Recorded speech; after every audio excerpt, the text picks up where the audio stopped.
الحمد لله والصلاة والسلام على رسول الله وعلى آله وصحبه ومن والاه أما بعد كرمضاننا كصوم ጋር የተያዙ ጥያቄዎችን የምንመልስበት ፕሮግራማችን ነው። ዛሬ በአላህ ፈቃድ ከምናያቸው ጥያቄዎች የመጀመሪያው የረመዳንን ቀባ መጀመሪያ ማውጣት ነው ያለብኝ ወይስ የሸዋልን ጾም መጾም የሚል ጥያቄ ነው። በላጩና የተሻለው ረመዳን እንዳለቀ ፈጥኖ ሸዋልን 6 ቀን ጾሞ ከዛ ቀባ ማውጣት። በተለያዩ ምክንያቶች ቀድሞ ቀባውን አውጥቶ ሸዋልን መጾም ያልቻለ ሰው ሸዋልን አስቀድሞ ጾሞ ከዛ በሌላ ጊዜ ቀባ ቢያወጣ ምንም ችግር የለውም። እናታችን አይሻ ረዲየላሁ ዐንሃ የረመዳንን ቀባ እስከ ሻዕባን ሳያወጡ ይቆዩ እንደነበረ ተጠቅሷል። በርካታ ዑለሞች ረመዳንን ጾሞ ከዛም ከሸዋል 6 ቀን የጾመ የሚለው የነብዩ አገላለጽ ቀባ ያለበት ሰው ቀባን ሳያወጣ ሸዋልን ቢጾም ዓመት ሙሉ እንደጾመ አይቆጠርለትም የሚል አቋምም ጭምር ስላላቸው ረመዳን እንዳለቀ ፈጥኖ ቀባ አውጥቶ ከዛ የሸዋል ወር ሳያልቅ 6ቱን ቀን መጾሙ የተሻለ ነው። ማድረግ ያልቻለ ሰው ሸዋልን በሸዋል ወር ጾሞ ረመዳንን ከዛ በኋላ በተቀሩ ወራቶች ቀባ ቢያወጣ ኢንሻአላህ ተዓላ ይቻላል። ሁለተኛው ጥያቄ አንድ ሴት ረመዳንን ሙሉውን ጾማ በሸዋል ጾም ላይ ዑድር ብትሆን ዑድሯን ከጨረሰች በኋላ ሸዋልን መጾም ትችላለችን?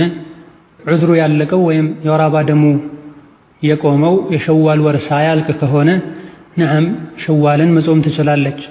ሸዋል ካለቀ በኋላ ከሆነ ዑድሩ የወር አበባ ደሙ የቆመው የሸዋል ጾም በሸዋል ወር እንጂ የሸዋል ወር ካለቀ በኋላ አይጾም።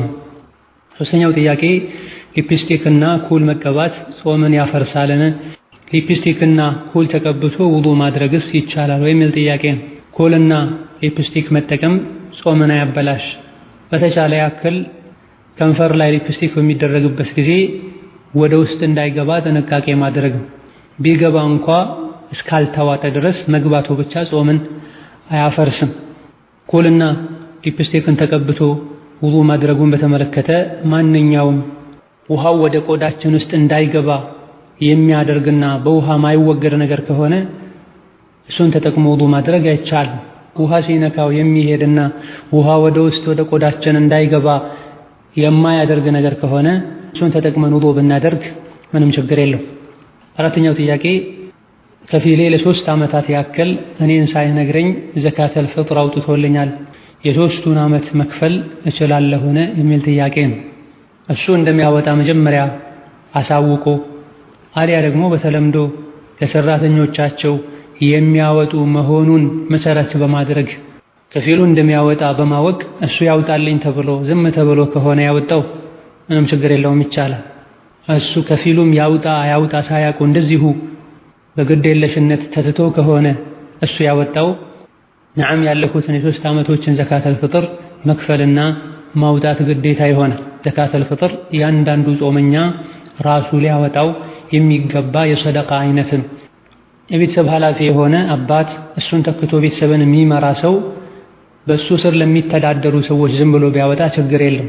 ከዚህ ውጭ ያሉ እሱን ወጪ መሸፈን ዋጅብ የማይሆንበት ሰው የአንድን ግለሰብ ሰደቃተል ፍጥርን በሚያወጣበት ጊዜ ተወክሎ ሊሆን አውጣልኝ ብሎት ሊሆን ይገባል። ሆኖም እሱ እንደሚያወጣ አውቆ እሱ ያወጣልኛል በተለምዶም እሱ ለሰራተኞቹ ያወጣል ተብሎ ከሆነ የተተወው ምንም ችግር የለው።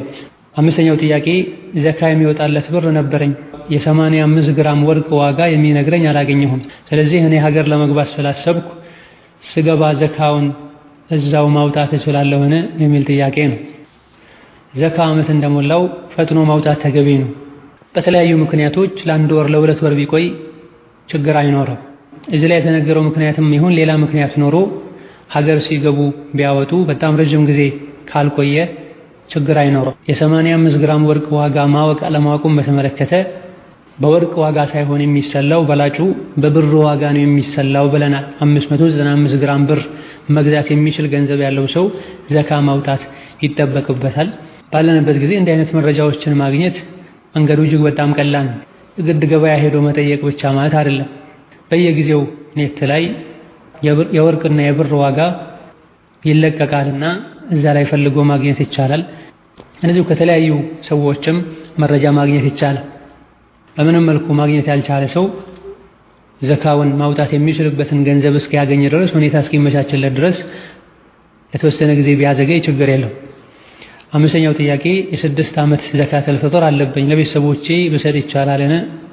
ዘካተል ፍጥር የእነሱን ወጪ መሸፈን ግዴታ ለሚሆንብን ለቤተሰቦቻችን፣ ለአባት፣ ለእናት፣ ለልጆች አይሰጥም።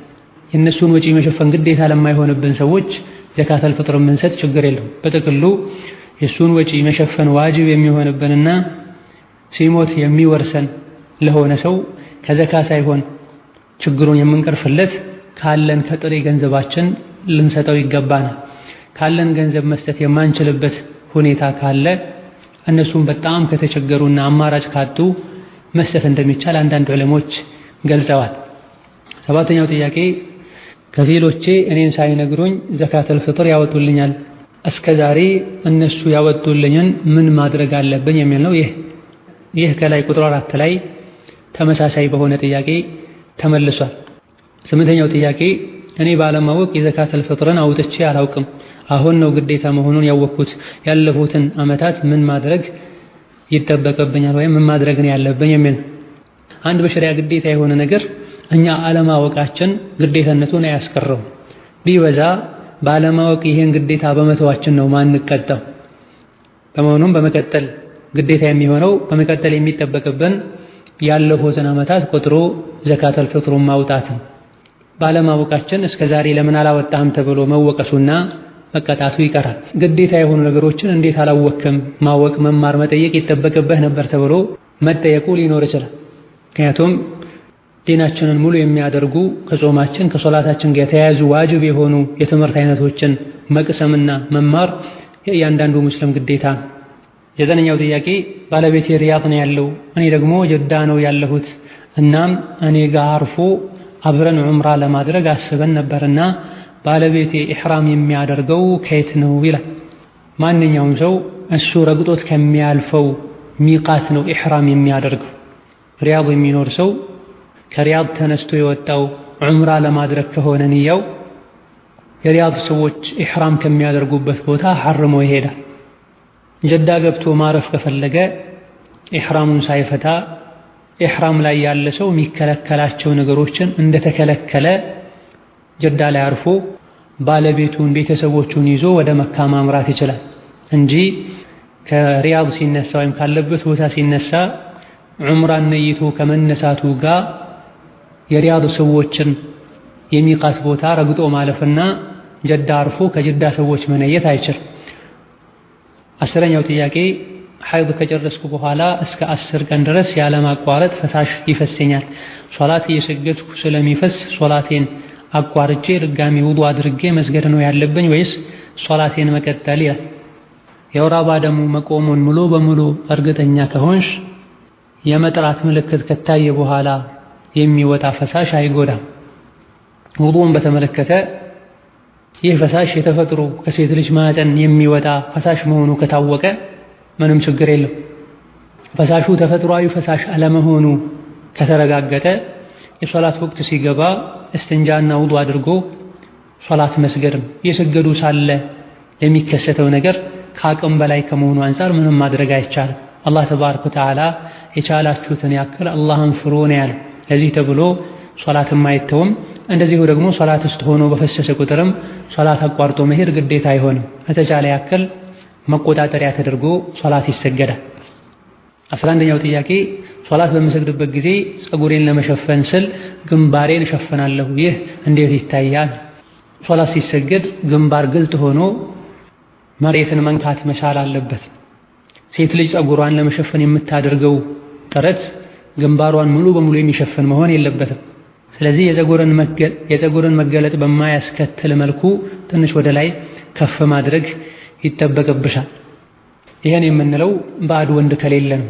የምትሰግድበት ቦታ ላይ የሚተላለፍ ባዕድ ወንድ ካለ የሴት ልጅ ፊቷ አውራ ከመሆኑ አንፃር መሰተሩ ግዴታ የሚሆን ከመሆኑ አንፃር ፊቷን ሙሉ በሙሉ መሸፈኑ ይወጅብባታል። ቦታው ላይ አጅነቢ ከሌለ ግን ግንባር መገለጥ አለበት። 12ኛው ጥያቄ ከ130 እስከ 200 ርቀት የሚያስኬድ መንገድ የሄደ ሰው ሶላት ማሳጠር ወይም ቀስር ይችላልን? ሱና ሶላቶችንስ መስገድ ነው ወይስ መተው የሚሻለው? የምን አንድ ሰው ሙሳፊር ይባል ዘንድ በኪሎ ሜትር በርቀት ነው የሚለካው ወይስ በተለምዶ እገሌ ተሳፍሯል ልሳፈር ነው የሚልን ያክል የሚያስብልን ያክል ርቀት ከሄደ በዕለሞች መሃል ኺላፍ ያለበት ጉዳይ ነው። በርካታ ዕለሞች ዝግጅት ካስፈለገው እገሌ የት ነው ሲባል መንገድ ሄዷል ተሳፍሯል የሚያስብልን ርቀት ከሄደ ሙሳፊር ነውና ሶላት ማሳደር ይችላል የሚሉ በርካታ ዕለሞች አሉ። ይህንንም የሚያጠናክሩ ብዙ ደሊሎች አሉ። በኪሎ ሜትር እንኳን የገደቡ ዕለሞች ከ85 ኪሎ ሜትር በላይ የተጓዘ ሰው ሙሳፊር ይባላልና ባለ 4 ረካ ሶላቶችን ወደ 2 ማውረድ ይችላል። እንደዚሁ ደግሞ ዙህርን ከዐስር መግሪብን ከዒሻ ጀምዕ አድርጎ መስገድ ይችላል። መንገደኛ ሆኖ ሙሳፊር ሆኖ ሱና ሶላቶችን በተመለከተ ራቲባ የሚባሉ ባዕድያና ቀብልያ ሱናዎች ሰፈር ላይ አይሰገዱም። ሱናው እንዲህ ነው። አብዱላህ ብን ዑመር ፈርዱ ሰላት ከሰገዱ በኋላ አንዱ ሲሰግድ አይተውት ምንድነው የሚሰግደው ብለው ሲጠይቁ ሱና እየሰገደ ነው ሲሏቸው ሱና ብሰግድማ ፈርዱን ሙሉ አድርጌ ያልሰግድም ነበር እንዴ ብለዋል። ከነቢዩ ከሰሐቦች የተለመደው መንገድ ላይ ሲሆኑ ፈርዱ ሰላት ነው የሚሰገደው። ሶላተል ለይል እንደዚሁ ደግሞ የሶላተል ፈጅር ቀብልያ ነቢዩ አለይሂ ሰላቱ ወሰላም ይሰግዱ እንደነበረ ተነግሯል። እንደዚሁ ሶላተ ዱሃንም መስገድ ይቻላል። ሰበብ ያላቸው ሶላቶችን ተህየተል መስጂድ ሱነተል ውዱእ ልንሰግድ እንችላለን። ከፈርዱ ሶላት ተያይዘው ያሉ ከፊት ከኋላ የሚሰገዱት ሰፈር ላይ አይሰገዱም። ቢሰግድ ችግር አለው ማለት አይደለም። ወላኪን ባይሰግድ እንኳ ሀገር ላይ ሆኖ የሚሰግደውን ሶላት አንድ ሰው ሲታመም እንደዚሁ ደግሞ ሙሳፊር ሲሆን ሀገሩ ላይ ሆኖ ጤነኛ ሆኖ ሲሰግድና ሲያደርግ የሚያገኘውን የዒባዳ አጅር አላህ ይሰጠዋል ብለዋል ነቢያችን ዓለይሂ ሰላቱ ወሰላም።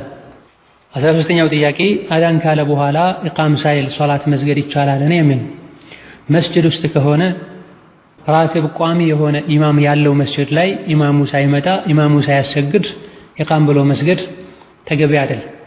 ኢማሙ ከልክ በላይ የዘገየ እንደሆነም ጀማዓዎች ተመካክረው አንድ እርምጃ ይወስዳሉ። በግለሰብ ደረጃ በተናጠል ኢቃም ያሉ ሰግዶ መሄድ ጀማ እንዲቀር ስለሚያደርግ ይከለከላል። በሩር የሆነ ጉዳይ ያለው ሰው እንደ ሁኔታው ሊሰግድ ይችላል። አስቸጋሪ ነገር ሲገጥም መዲናችን ብዙ ነገሮች ይፈቀዳሉና። አማ ቤት ያለ ሰው የሶላት ወቅት ከገባ ምን ጊዜም መስገድ ይችላል። ጁማ ሶላት ላይ አንዳንዴ ወቅቱ ሳይገባ አዛን ሊባል ስለሚችል መስጂድ ሳይሰገድ አትስገዱ የሚባልበት ሁኔታ ሊኖር ይችላል። አማ በትክክል የሶላት ወቅቱ መግባቱ ከተረጋገጠ ቤት ውስጥ ያለ ሰው ጀማ ማይወጅብበት ሰው ወይም ዑድር ያለው ሰው የግድ መስጂድ ተሰግዶ እስኪያልቅ ወይም እቃም እስኪባል መጠበቅ አይወጅብበትም። 14ኛው ጥያቄ ፈርዱ ሰላት ከተሰገደ በኋላ ፈርዱ ሰላት ከተሰገደበት ቦታ ላይ ሱና ሰላት መስገድ አይቻልም። ፈርዱ ሰላት ከሰገዱበት ቦታ ላይ ትንሽ ወደፊት ወይም ወደ ግራ ወደ ቀኝ ዞር ተደርጎ ነው መስገድ ያለበት ይባላል። ይህ እንዴት ይታያል ይላል። አንዳንድ ሱሐቦች ያደርጉት እንደነበረ ተነግሯል። የሰገድኩበት ቦታ እንዲመሰክርልኝ ብለው ማለት ነው። ወይላ ካሰላመተን በኋላ ዝክር ካለን ወይም የሆነ ንግግር ከተናገረን ከአንዱ ሶላት ወተናል ማለት ነው። እዛው ቦታ ላይ ሆነን ሌላ ሶላት መስገድ እንችላለን። 15ኛው ጥያቄ እኔ ወደ ሀገር ከሄድኩ ጾመኛ ሆኜ ሀገር ልገባ ብዬ ለአላህ ተስሌ ነበረ ወይም ለአላህ ተስዬ ነበረ። አሁን በረመዳን ወደ ሀገር ልገባ ነው፣ ምን ማድረግ ነው ያለብኝ የሚል ጥያቄ ነው። የተፈለገው ሀገር ሲገቡ ጾመኛ ሆኖ መግባት ከነበረ የተነየተውም የተሳሉትም በዚህ መልኩ ከሆነ ረመዳን ላይ ከሆነ የሚገቡት ጾመኛ ሆነው ገብተዋል፣ ነድሩ ተሳክቷል፣ ተሟልቷል ማለት ነው። የረመዳንን ንያ ትቶ የነድሬን ጾም ብዬ ነይቼ ጾማለሁ አይባልም። ረመዳን ላይ ከረመዳን ውጪ ሌላ አይጾምም። ወሀከዛ የተነየተውና የታሰበው የጾም ዒባዳ ላይ ሆኖ መግባት ከሆነ የረመዳንን ጾም በመጾም ይህ ነድር ተሳክቷል ማለት እንችላለን። ወላሁ ተዓላ አዕለም። 16ኛው ጥያቄ እኔ ስለ ዲኔ ሳላውቅና ነድር ግዴታ መሆኑን ሳላውቅ አላህ ይህን ነገር ካሳካለኝ ሰኞና ሐሙስን በቋሚነት ልጾም ብዬ ተስዬ ነበረ። አላህም የተሳልኩትን ነገር አሳክቶልኛል። እናም ሰኞና ሐሙስን አለፍ ያልኩ እንደ ሱና አድርጌ ነው የምጾመው። የተሳልኩትን ምን ማድረግ ነው ያለብኝ? በመጀመሪያ ደረጃ አላህ ዋጅብ ያላደረገብንን ነገር ራሳችን ላይ ዋጅብ ከማድረግ ልንጠነቀቅ ይገባናል። ነድር በመሰረቱ የተጠላ ነው። ስስታም የሆነ ሰው ነው የሚሳለው ተብሏል። ሆኖም አንድ ሰው የተሳለ እንደሆነ የተሳለውም አላህን በሚያስደስት ነገር እስከሆነ ድረስ ነድሩን መሙላት ግዴታ ይሆንበታል። ነገር ግን በሆነ ባልሆነው የተሳሉ አላህ ዋጅብ ያላደረገብንን ነገር ራሳችን ላይ ዋጅብ አድርጎ ራስን ማስቸገሩ አያስፈልግም። ሰኞና ሐሙስን ሁሌ ጾማለሁ አላህ ካሳካልኝ ብሎ የተሳለ ሰው ነድሩን መሙላት ይጠበቅበታል። ሁሌ ጾማለሁ ተብሎ በዚህ መልኩ ከሆነ የተነየተው አንዳንድ ያለፍ ያሉ መጾም ሳይሆን ሰኞና ሐሙስን በየሳምንቱ ጠብቆ መጾም ግዴታ ይሆን። ይሄን ማድረግ ያልቻለ ሰው አልፎ አልፎ መጾም ብቻ አያበቃም። ነድሩን መሙላት ስላቃተው ከፋራ ነው የሚጠበቅበት፣ የመሐላ ከፋራ ማለት ነው። አንድ ባሪያ ነፃ ማውጣት ወይም 10 ምስኪን ማብላት ወይም ልብስ ማልበስ፣ ካልተቻለ 3 ቀን መጾም። ከዛ በኋላ ሰኞና ሐሙስን እንደ ሱና ከፈለጉ ይጾማሉ፣ ከፈለጉ ይተዋሉ። ነድሩን መሙላት አልተቻለም፣ በከፋራ ተተክቷል ማለት ነው። 17ኛው ጥያቄ እኔ አባቴ በህይወት የለም፣ የእናቴ ወንድም ነው ኒካህ ያስተሳሰረኝ፣ ኒካው እንዴት ይታያል? ልጅም ወልደናል፣ ልጁስ የሐላል ልጅ ነው ወይ የሚል።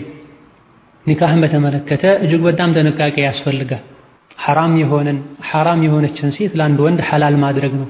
እንደዚሁ ደግሞ የልጆችንም ዘር የሚመለከት ጉዳይ ነው። በዲናችን ኒካህ ማሰር የሚችሉ እነማን እንደሆኑ በግልጽ ተቀምጧል። ኒካህ ከማሰራችን በፊት ማንኛውም ነገር ከማድረጋችን በፊት ይፈቀዳል ወይ በዲናችን መስፈርቱ ምንድነው ብለን ልንጠይቅ ይገባናል። ኒካህ ማሰር የሚችሉ ሰዎች እነማን ናቸው ልንጠይቅ ይገባናል። በእናት በኩል ያሉ ዘመዶች ማናቸውም ኒካህ ማሰር አይችሉም፣ የእናትን አባት ጨምሮ ሁሉ ማለት ነው። የእናት ወንድምም እንደዚሁ በእናት በኩል ብቻ የሚገናኙት ወንድምም ጭምር ከሴት ልጅ ኒካህ ማሰር አይችልም። ኒካህ የሚያስሩት አሰባ የሆኑ በአባት በኩል ያሉ ዘመዶች ናቸው። አባት ራሱ ልጅ የደረሰ ልጅ ካላት ልጇ፣ አያቷ፣ የአባቷ አባት፣ ሸቂቅ የሆኑ ወንድሞቿ፣ በአባት በኩል የሚገናኙ ወንድሞቿ፣ የወንድሞቿ ልጆች፣ አጎቶች፣ እነዚህ ሁሉ ከሌሉ የአባት የወንድም ልጅ የሆኑ የአጎት ልጆች ኒካህ ሊያስሩ ይችላሉ። እነዚህ ከሌሉ ቀጥታ ሸሪዓ ፍርድ ቤት ተካሂዶ ኒካህ ይታሰራል እንጂ በእናት በኩል ያሉ ዘመዶች ማናቸውም ኃላፊነት ወስደው ኒካህ ሊያስሩ አይችሉም። እንዴተኛውም ሰው ግን አሁን የተጠቀሱ ኒካህ የሚያስሩ ሰዎች ቢወክሏቸው ወኪል ሆነው ሊያስሩ ይችላሉ እንጂ ወልይ ሆነው ኒካህ ማሰር አይችሉም። በዚህ መልኩ የታሰረ ኒካህ ባለማወቅ በጅህልና የሚቻል መስሎን ከሆነ ያሰርነው የሹብሃ ኒካህ ይባላል። ያለፈው አልፏል፣ አላህ አፊላል። ልጆችም የአባታቸው የእናታቸው ልጅ ይሆናሉ። ይህ ህግ ከታወቀበት ቅጽበት ጀምሮ ግን ኒካሁ እንዳዲስ መስተካከል አለበት። ከላይ የተዘረዘሩ ሰዎች ኒካሁን እንዲያስሩ እንዲያስተካክሉ ይጠየቃሉ። ከሌሉ በሸሪዓ ፍርድ ቤት ይታሰራል። 18ኛው ጥያቄ ቤተሰቦቼ ሞባይል አግኝተው ባለቤቱን ሳያፈላልጉ ሸጠው ገንዘቡን እንደተጠቀሙበት ሰማሁ። ይህን የሰው ሐቅ እኔ በሰደቃ መልኩ ማውጣት እችላለሁ ወይስ ራሳቸው ነው ማውጣት ያለባቸው? ዋጋ ያለው ዕቃ ከተገኘ 1 ዓመት ማፈላለግ ተገቢ ነው። 1 ዓመት እስኪሞላው ድረስ በስርዓቱ ጠብቆ አቆይቶ አፈላልገው ተስፋ ከቆረጡ ከዛ በኋላ ለራስ መጠቀም ከፈለጉ ለምስኪን መስጠት ይቻላል። ባለቤቱ የመጣ እንደሆነ እሰጠዋለሁ ወይም ለምስኪን ሰጥቼዋለሁ አጅሩ ላንተ ይሆናል ብዬ ምርጫ አቀርብለታለሁ ብሎ ከመነየት ጋር ማለት ነው። 1 ዓመት ሳይሞላው መጠቀሙ ትልቅ የሆነ ስህተት ነው። ሆኖም ይሄን ያላደረገና ጥፋት ላይ የወደቀ ሰው ተውበት ነው የሚጠበቅበት። ይህን ጥፋት ለመካስ እንደዚሁ ደግሞ ራሱንም ከሰው ሐቅ ለማራቅ በሚል አቅም ካለው ለምስኪኖች ቢሰጥ የተሻለ ነው። ራሱን መስጠት ይችላል። ልጆቹ ቤተሰቦቹ ቢሰጡለትም ምንም ችግር የለውም። 19ኛው ጥያቄ እኔ ወደ ሀገር ልገባ ነው። አንድ ዘመዴ ልጁን ይዤለት እንዲሄድ ጠየቀኝ። ልጁን ይዤ ስሄድ ልጄ ነው ብዬ ስለሆነ የምናገረው ዋሽቼ አልወስድም አልኩት። ይህን በማለቴም ዝምድና መቁረጥ ይሆንብኛልን? ዋሽቼስ ብወስደው ወንጀለኛ እሆናለሁን? የሚል ነቢያችን አለይሂ ሰላቱ ወሰላም ተዝዊርን ማጭበርበርና ማታለልን ከልክለዋል። የራሳችን ልጅ ያልሆነን የኛ ልጅ ነው ብለን በውሸት መስክረን ማሳለፍ ይከለከላል። ውሸት በመሰረቱ ሐራምና የተከለከለን ለአዱንያዊ ጥቅሞች ተብሎ የውሸት ወንጀል ላይ መውደቅ ከሙስሊም አይጠበቅም። 20ኛው ጥያቄ ለሰው ብር አበድሬ ነበር። በተደጋጋሚ እንዲሰጠኝ ጠይቄው አልሰጠኝም። ቀኑ በጣም ሲረዝም ለሱ ሳልነግረው ለራሴ ለአላህ ብዬ አውፍ ብዬለታለሁ አልኩኝ። ከጊዜ በኋላ ብሩን መለሰልኝ።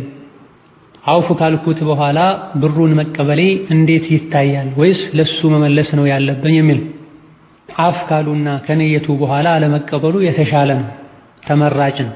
ለሱ እስካልነገሩትና ብሩ እዛው በእጅህ ይቅር እስካልተባለ ድረስ ግን ዋጅብ ነው አንልም። ሰደቃ ስጦታ ለነየትንለት ሰው በእጁ ካስገባንለት በኋላ ነው መመለስ አይቻልም እንለው። ይህ ሰው ዕዳ የነበረበት ሰው ቀድሞውኑ ብሩ እሱ ጋር ነው ያለው እኔ አፍ ብዬሃለሁ ብለን እስካልነገርነው ድረስ በልባችን በራሳችን አፍ ብለን ከዛ በኋላ ብሩን ስጠኝ ማለት ብንፈልግ እንደ ሐላልና ሐራም ችግር የለውም። በላጩ ግን እሱ ጋር ማስቀረቱ ነው። እዚህ ላይ በተጠቀሰው መሰረት አምጥቶ ብሩን ራሱ ከሰጠ አጅር ከፈለጉ በላጩ አፍ ብዬሃለሁ ውሰድ ማለቱ ነው። ገንዘቡን ከፈለጉት ግን ቢጠቀሙ ሐራምና ወንጀል አይሆንም።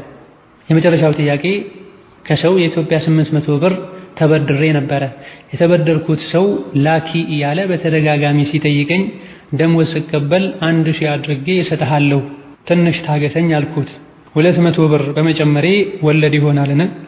ነዓም ብላ ሸክ ያለምንም ጥርጣሬ ግልጽ የሆነ ወለድ ነው። ሪባ ነሲአ በመባል ይታወቃል። በወቅቱ ከሰጠኸኝ 800 ትሰጠኛለህ፣ ዘግይተህ ከሆነ የምትሰጠኝ ባዘገየህ ቁጥር ይሄን ያክል ጨምርብሃለሁ፣ ወይም ደግሞ ከዘገየ 200 ጨምረህ ትሰጠኛለህ ማለት ግልጽ የሆነ ሪባ ነው። በዚህ መልኩ መመለስም ተገቢ አይደለም። የተመለሰለትም ሰው ያበደረውም ሰው በዚህ መልኩ ብሩን ተቀብሎ ሊበላ አይገባውም። የሰጠውም የተቀበለውም ወይም ለመስጠት የተስማማውም ለመቀበል የተስማማውም ሁለቱም መቶበትና ተጨማሪውን ብር ለባለቤቱ መመለስ ይጠበቅባቸዋል። هذا والله تعالى أعلم والسلام عليكم ورحمة الله وبركاته